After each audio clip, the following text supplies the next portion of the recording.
La chapelle du Saint-Sacrement est située à gauche de l'église. L'autel en avait été commandé par la confrérie du même nom, qui œuvrait déjà à l'intérieur de l'église depuis des siècles. Elle fut consacrée en 1696, soit 80 ans après le début des travaux de construction. Un retard probablement dû au fait que les commanditaires voulurent initialement réaliser les 4 colonnes, qui sont encore en place aujourd'hui, à partir d'autant de blocs monolithiques. Le tailleur de pierre de Rezzato Giuseppe Cantone participa lui aussi à la construction de l'autel.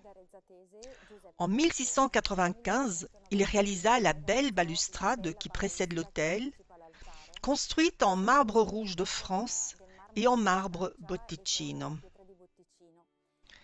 Cette balustrade fut réalisée très exactement quelques années avant que Giuseppe Cantone ne se consacre à la conception de la façade de l'église de Saint-Faustin.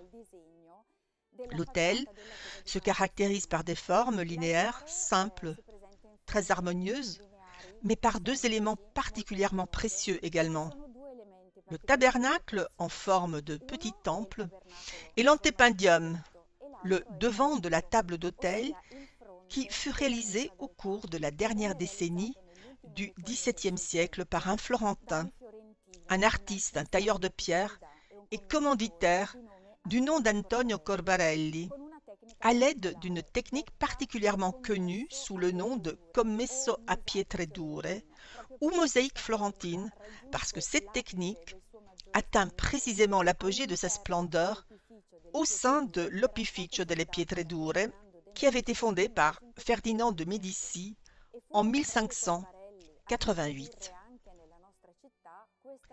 C'est au Corbarelli que nous devons l'introduction de cette technique dans notre ville également au cours des 20 dernières années du XVIIe siècle. Le retable est particulièrement grandiose, majestueux, en raison également de sa hauteur puisqu'il dépasse les 4 mètres.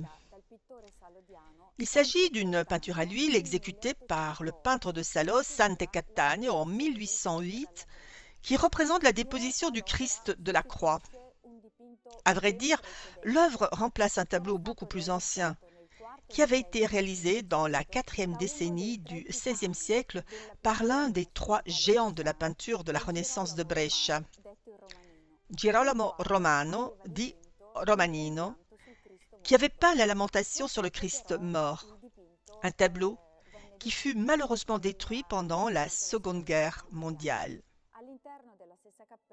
À l'intérieur de la même chapelle, une autre œuvre absolument suggestive de Romanino avait trouvé place jusqu'en 1965, à savoir la bannière du Saint-Sacrement, qui a toutefois été déplacée de cet endroit en 1965 justement, et est visible aujourd'hui entre les colonnes qui correspondent à la dernière chapelle dans la nef gauche.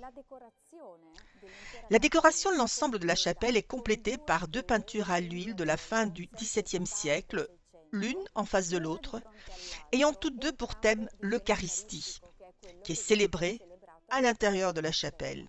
Ainsi, à droite, nous pouvons admirer la chute de la manne et à gauche, la rencontre d'Abraham et de Melchisédek.